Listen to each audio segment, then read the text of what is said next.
Hello guys, welcome to day 9 of Hackerrank's 30 days of code challenge, and today we are going to take a look at recursion. So what is recursion?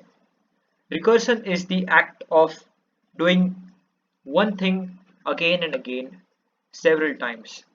So in CS, recursion is a type of function which gets called several times directly or indirectly, and it is used to reduce the length of the code. So recursion is a substitute for iteration or loops as we say, but for smaller code we use the recursive functions.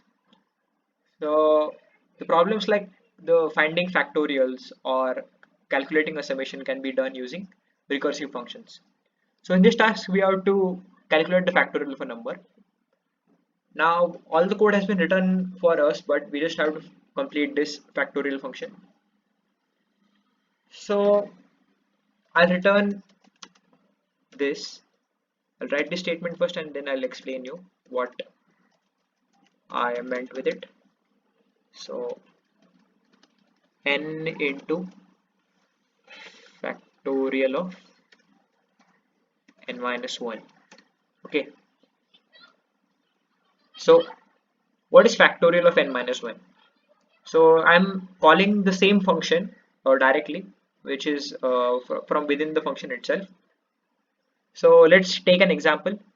If n was 3, then it would return factorial of 3 would return 3 into factorial of 2, and then it will calculate the factorial of 2, and factorial of 2 returns 2 into factorial of 1, and so on and so forth, and this loop will go on endlessly.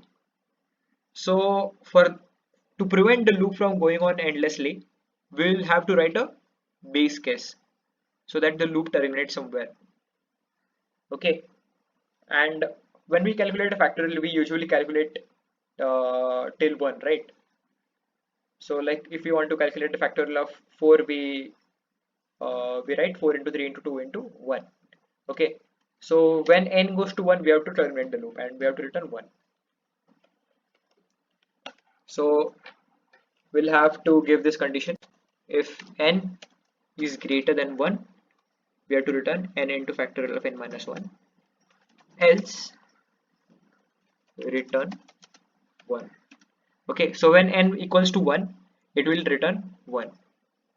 So if n is equal to 3, then it will execute uh, the statement written under the if condition, and it will return 3 into factorial of 2. Factorial of 2 will return 2 into factorial of 1, and factorial of 1 will return 1. Okay, so this is how the factorial is calculated. Now let me run the code and check if it works. Okay, I've written G somewhere. Alright, so this is also part of coding. We get unexpected errors and we have to get past those errors, and we have successfully completed this code. We just have to pass the remaining test cases.